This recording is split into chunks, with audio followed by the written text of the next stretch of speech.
From the family here at SLB, we want to wish each and every one of you a very happy new year.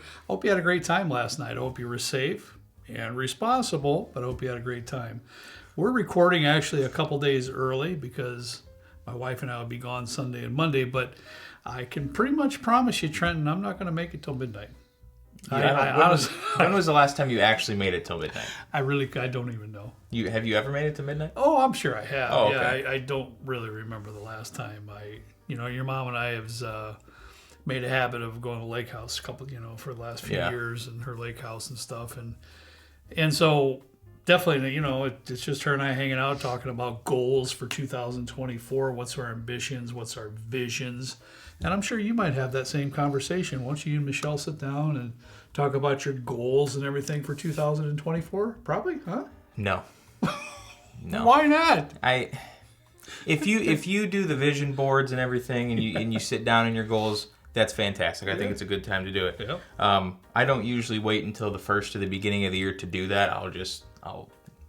I'll make some goals at different points during the year, some smaller attainable ones, so it's not like I'm going to lose X amount of weight, 100 pounds throughout the year, and then it goes by the wayside, because that's a big ambitious goal. I like to make my goals small and more attainable. Well, that's true. I like that idea actually, because a lot of folks, including myself, have done that in the past, where we just make a monster goal and it's like such a huge mountain to climb. It's just you get discouraged right off the bat. So hey, it's all about small wins, right? Words of wisdom from the young fella here. Look at that. What? What's going on? I don't think I've ever been told I've been given words of wisdom before, so thanks. That was good. That was a good nugget right there. Well, first of all, I have to address my shirt, because I'm sure I'm going to get a couple comments. I'm sure you will. We were recording the live stream last night, and I was wearing the shirt, and even though it's 20 degrees out, I still wore my shirt home, and I only have mediums. I really need to bring some backups here next time. So I'm stuck with the medium. I know you probably noticed I haven't been going to the gym. I haven't been really gaining the muscle mass and everything. He pulled a small out of the bucket back there. So yeah. We could have given this to Grammy last night. We could couple have in there. But I ordered the long. She'd rather have the long sleeve, and I did order the long sleeve T-shirt. It just didn't come in time, unfortunately. I'll get you a refund. So I was sitting down, and at the beginning of the year, I always kind of like to, take inventory or kind of see where things might go throughout the year, especially we do a lot of bourbon whiskey content and that kind of stuff. Mm-hmm. We've been getting into American single malts a little bit. Yeah, we have. I personally have been getting into rums a little bit, mm-hmm. and I do want to kind of start branching out to different types of spirits during the year. And exciting! This is all news to me. Trent didn't really sit down and explain this video to me. He just said we're going to talk about some things for 2024. But I like it already. Well, and just so you know, I don't even know what I'm going to be talking about. I'm just kind of be going off the cuff. Do we ever? No, but so much so that I wrote a couple notes on the back of these Avery labels here before we started, because I didn't really know how I was going to formulate or format the video or anything. Just speak from your heart. Yeah, that's all. So I guess I have 5 kind of different categories here. The first one is non-allocated stuff. Okay. We talked in our non-allocated video, and I think Fred Minnick said something similar, that this was an awful year for non-allocated stuff. Yeah, I was actually watching Fred's video, and he had mentioned that this 2023 was the worst year in him doing this for bourbon releases. And that's a tough thing, especially for we get a lot of comments saying that, I'm a beginner, I just stumbled across your channel, I'm new to bourbon whiskey, whatever the case may be. And it's hard when you're just getting into something and you see videos about only allocated stuff, and you're like, well, I can't find any of that, so what's something that I can kind of go to? Absolutely. And we try to do videos on that as much as we can, because it's a really important topic, especially for just anybody. Mm-hmm. But I'm hoping next year that there is more of an influx or more of an emphasis from distilleries, small, medium, large, whatever, to really start taking care of the core base of the whiskey population, right?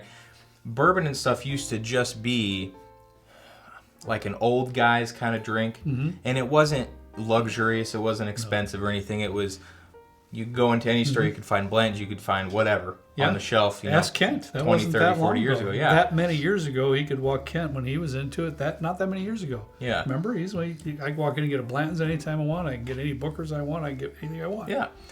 And this is all personal opinion. This is kind of, I don't know if this is a rant, but just kind of just telling you what's on my mind. So take all this with a grain of salt. There was very little research done in preparation for this video too, so I'll lead off with that. I'm shocked. But from what I know and from what I've read, a lot of what was coming out when you were a youngster and your dad was around, and I know he wasn't a drinker, right? Way back in the day he was, but it wasn't bourbon. Okay. It's a whole lot of beer. But then he gave it all up. PBR. Because, hey, I give him credit. He gave it all up, and that was, in my memory, I didn't remember him being like that. But according to my mom, he was, as I was really little. Mm-hmm. But then he gave it all up because it was an issue and a problem. Okay. So he, as long as I can remember, he didn't drink alcohol. Gotcha. But I mean, the core and what kind of grew the whiskey base was old guys who could go grab something off the shelf, and we have folks that are in their 70s, 80s, even in their 90s that have commented and saying, "Hey, I used to drink E.H. Taylor back in the 70s or 80s or whatever, and now they can't find it." Yeah. It wasn't this luxurious thing. It wasn't this expensive thing. You just go to a liquor store and you pick something up. So I hope that they look back to their roots and start pumping out some really good stuff at an affordable price that's available to anybody. Amen to that. I've been doing my best to keep my mouth shut and let you speak, because he is beating a drum that I like to hear. That's exactly right. And don't get me wrong. We review allocated stuff. We review stuff that's higher price. Yeah. We are fortunate enough to be in the position where we have relationships with liquor stores, where we have some relationships with distilleries that allow us to do that kind of thing. Mm-hmm. And I think what's going to happen at some point is that next year, American single malts are really going to take off. I think rum and tequila kind of already started a little bit.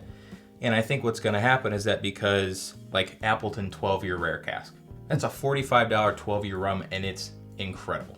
Yeah.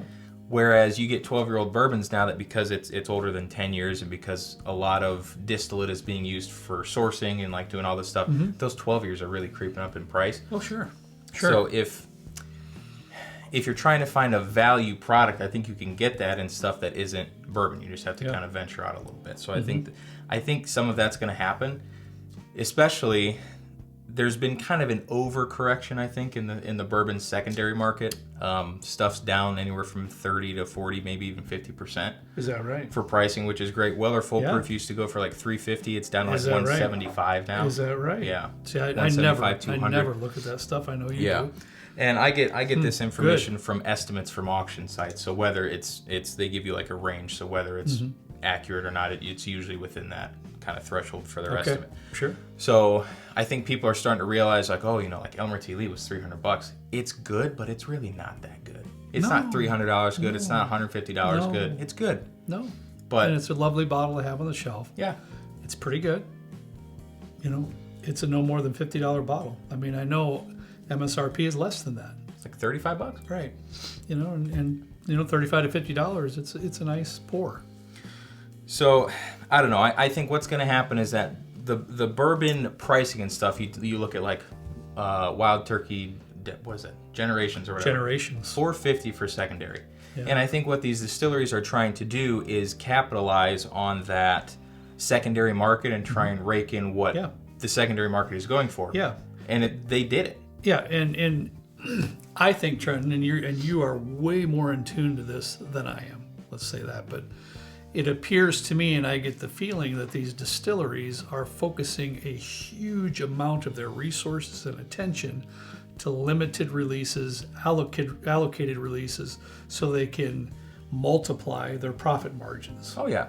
Because they know most folks will run out there and pay whatever to get it. Oh yeah. And I get that. I'm not trying to down anybody in this video or during this video. I've been there. I've been in those shoes. I've done so it. I'm very disappointed. I'm so glad Trenton is speaking to this, because I'm very disappointed, especially this year, 2023 that just passed. There was hardly any focus on some kind of core releases that are relatively inexpensive, or let's just say relatively reasonable. The only one on the top of my head I can think of right now was the introduction of the Origin series by Bardstown. It was a great one. Fantastic. $50 or so or something like that, and they came up with some really nice releases. Kudos to Bardstown for that. But other than that, I don't know. I mean, I know some folks out there probably have some comments that, set us straight on a few more. But Green River weeded. Rather than, just trying to keep pumping out, for example, wild turkey. When's the last year you had them come out with all these different allocated limited things? It's usually the Master's Keep. Yeah. And it was about $150.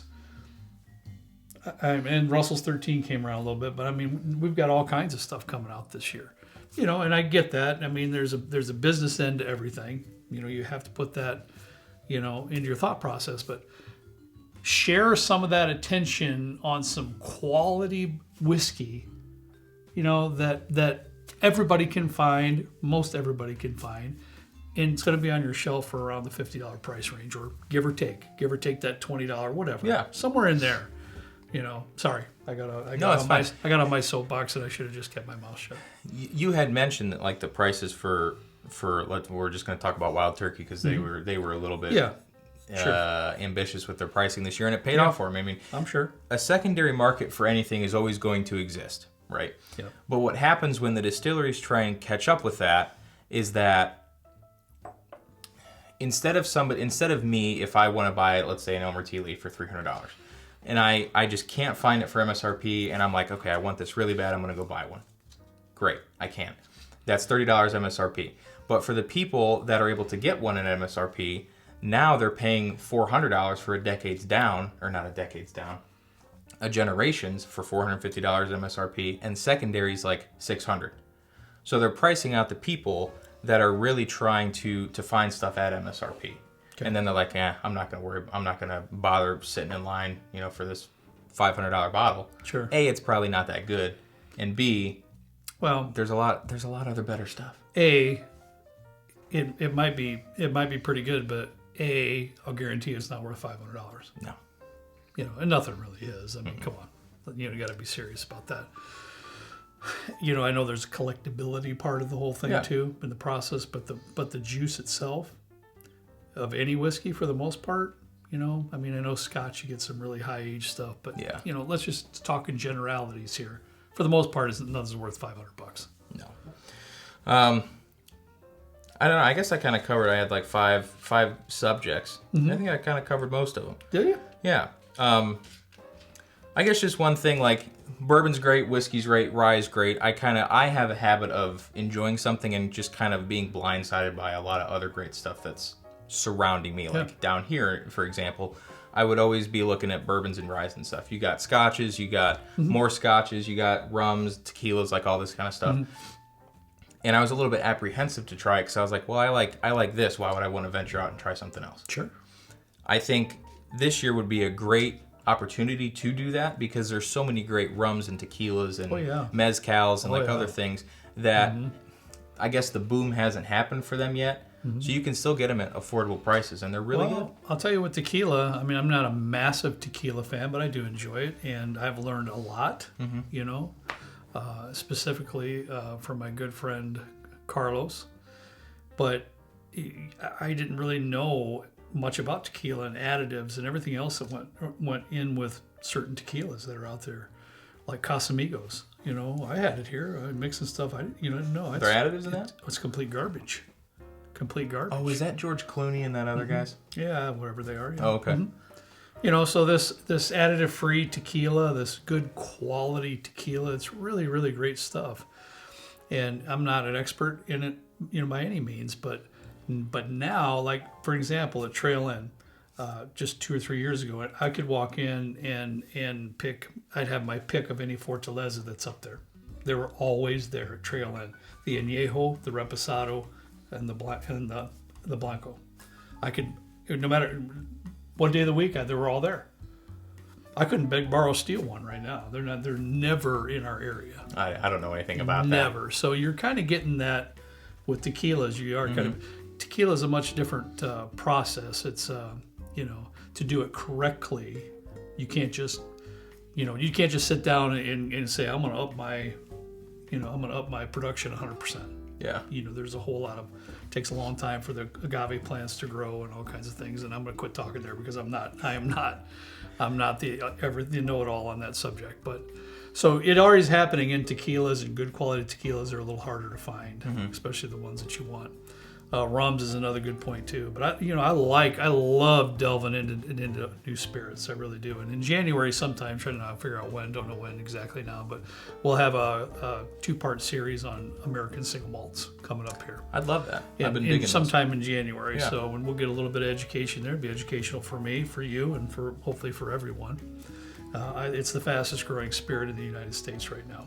I'm excited. I heard that Stranahan's is starting to do some kind of like standardization with the American single malt category with Absolutely. a couple others. Yes, they are. Yep. We're doing a couple picks with I think Westward, Cedar Ridge, Stranahan's, a couple of those. We're doing some rum picks. We're doing a bunch of different stuff. So I'm excited. Great. Good year to get into some different stuff.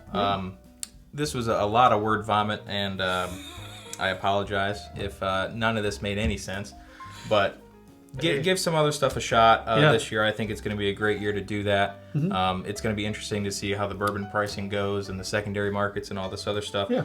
But if you're from a distillery or you are a distillery and you're watching, just I don't even know what to say. Like I think you said it the best, Trent. Remember the core. Remember your core following. Yep. Remember your core following. Yep. Not everybody can run out there and just slap down C notes for big time limited releases. And if that's all it's a C note. It's $100 bill. Come on, dude. Seriously. What does a C have to do with a $100 bill? Yeah, it's just when you're cool, you can talk like that. That's all. I guess. Not everybody can run out and slap down $100 bills. We'll dumb this down a little bit for Trenton. Not everybody can run out there and slap down $100 bills for big time releases. And maybe some folks can only do it on one. They have to maybe pick one they really want. Yeah. And God bless you, whoever, for all those that are out there that go out there and try to get all of them. Great, good for you. I'm not here to judge anyone, but I have to feel the core following of bourbon and whiskey, is the good old folks that go to work every day. Yep. Minimum 40 hours a week and probably more, and you see a $500 price tag, it's a big NO. And you're starting to see those sitting on shelves a lot more in liquor stores and stuff. For all the distilleries and the people out there, we're nobodies, but we implore you. We beg of you. We plead. Come out with some great stuff in that $50, $60 range. You can do it. Make that one of your goals in 2024. Yeah. We'd love to see it. Yeah, you can do it. Trust me, they can. Yeah. Sure they can. All right, that's all we got for you today. I hope you enjoyed Trenton's thought process today. I don't even know if I would call it a thought process, but I thought it was some good ideas, good conversations. Actually, I enjoyed it. I didn't really know what to expect, but man, now you got me kind of keyed up here a little bit. So thanks for that. All right, have a great day today. Have fun. I know we all got to get back to work tomorrow, so have fun today. And as always, drink responsibly. We'll see you next time, right down here with Trent and me in the good old basement bourbon bar. See you later.